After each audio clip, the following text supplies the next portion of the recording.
नमस्कार, भारत लाइव देख रहे हैं आप। 26 तारीख को लालू प्रसाद यादव 20 सालों के बाद पटना के सदाकत आश्रम पहुंचते हैं।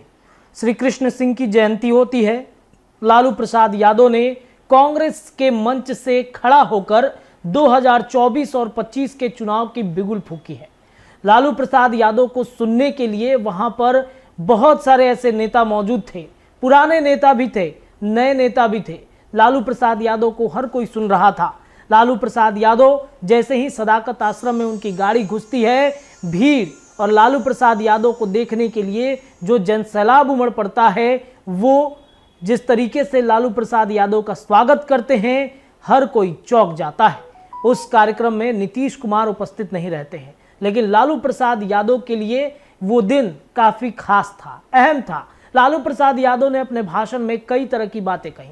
राहुल गांधी को लेकर भी लालू प्रसाद यादव ने जिस तरीके से बयान दिया कि अब राहुल गांधी को देश का अगला पीएम बनाना ही होगा, इशारों इशारों में कई तरह की बातें लालू प्रसाद यादव कहते हैं। लेकिन इन सब के बीच एक ऐसे व्यक्ति ने सबका ध्यान अपने तरफ आकर्षित कर लिया जिसकी चर्चा अब बिहार के राजनीतिक गलियारे में खूब हो रही है।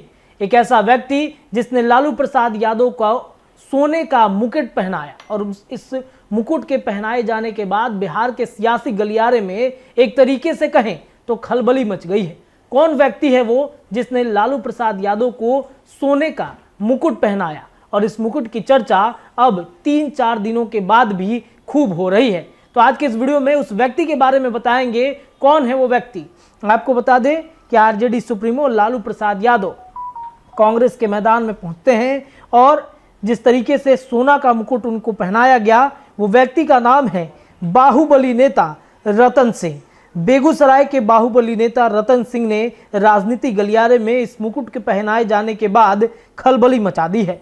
लालू को बिहार कांग्रेस अध्यक्ष अखिलेश प्रसाद सिंह ने श्री कृष्ण सिंह के जयंती समारोह में बतौर मुख्य अतिथि बुलाया था।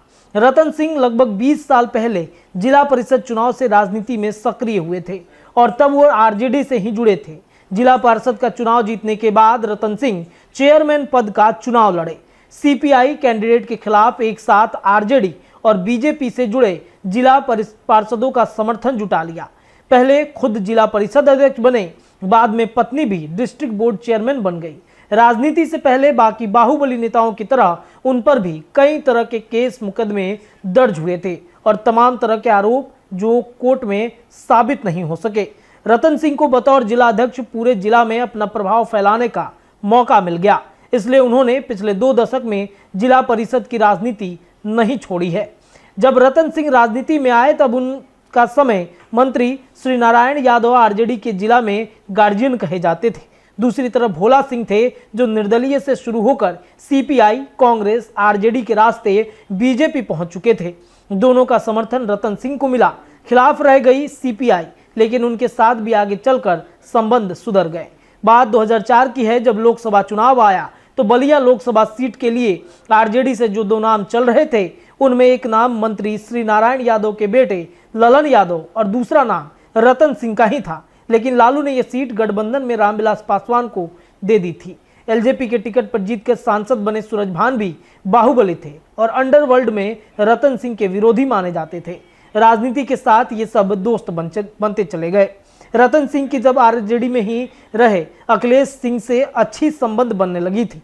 2004 के बाद भी कई बार रतन सिंह का नाम उछला, लेकिन कभी टिकट नहीं मिल पाया। फिर बिहार में ही सरकार बदल गई।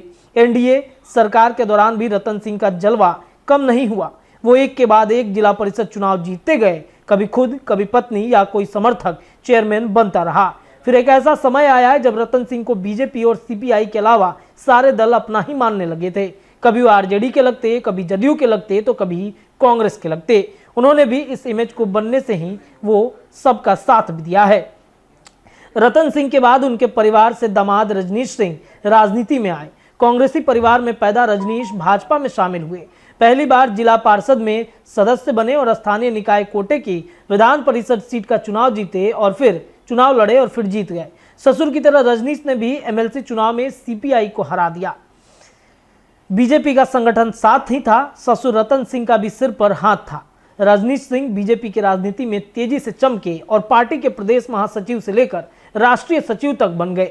रजनीश लगातार 2 बार एमएलसी चुनाव जीतने के बाद पिछला चुनाव हार गए थे। बेगूसराय एमपी भोला सिंह के निधन के बाद रजनीश 2019 के लोकसभा चुनाव में टिकट के लिए प्रयासरत थे, लेकिन बीजेपी से गिरिराज को नवादा से भेज दिया गया। गिरिराज सिंह का टिकट कटने की संभावना कम है, लेकिन 2024 के चुनाव में बीजेपी कैंडिडेट बनाने के लिए रजनीश सिंह की फिर से जोर लगा रही है। टिकट की रेस में रजनीश सिंह का मुकाबला राज्यसभा सांसद राकेश सिन्हा से है, जिनके लगातार बेगूसराय में जमे रहने से गिरिराज सिंह बहुत नाराज हुए थे। रतन सिंह कभी भाजपाई नहीं हुए, लेकिन दामाद को जिताने के लिए उन्होंने दलगत सीमाओं का हिसाब नहीं रखा। ससुर दामाद का राजनीतिक समीकरण जिला में हमेशा चर्चा का विषय बनता रहा। दोनों एक दूसरे की मदद करे या न करे, लेकिन रास्ते नहीं काटते। रतन सिंह का प्रभाव भी बेगूसराय जिले के हर इलाके में हुआ। बेगूसराय, मटिहानी, तेघड़ा और चिरिया बरियारपुर विधानसभा सीट भूमिहार वोट की बहुलता के कारण रतन सिंह की चाहत में रही। लड़ना तो रतन सिंह 2004 से लोकसभा चुनाव चाहते थे, लेकिन लोजपा को ये सीट चली गई। अब निगाहें 2025 के विधानसभा चुनाव पर बनी हुई है और जैसे ही रतन सिंह मुकुट लेकर लालू प्रसाद यादव के सर का ताज बनाने निकलते हैं, बिहार के राजनीतिक गलियारे में इस बात की चर्चा दौड़ने लगती है कि रतन सिंह का टिकट लालू प्रसाद यादव ने राजद से फाइनल कर दिया है। अब रतन सिंह चुनाव के मैदान में उतरेंगे। भले चुनाव 24 का है, लेकिन बिहार में सबसे ज्यादा तैयारी अगर कोई दल कर रहा है तो 2025 के चुनाव में राजद कर रही है। चुनावी मूड में जिस तरीके से लालू प्रसाद यादव नजर आ रहे हैं, तेजस्वी यादव भी अभी जापान में है, लेकिन उससे पहले भी वो चुनावी रंग में खुद को रंगते हुए नजर आ रहे हैं और रतन सिंह की चर्चा अब काफी तेजी से होने लगी है। फिलहाल इस वीडियो में इतना ही। कैसी लगी वीडियो जरूर बताइएगा, अपनी राय रखिए। देखते रहिए भारत लाइव। बहुत बहुत धन्यवाद। अगर ये वीडियो पसंद आई और वह बिहार के राजनीति और बिहारियत से सरोकार रखेनी तो सब्सक्राइब बटन दबा के चैनल के सब्सक्राइब कर ली।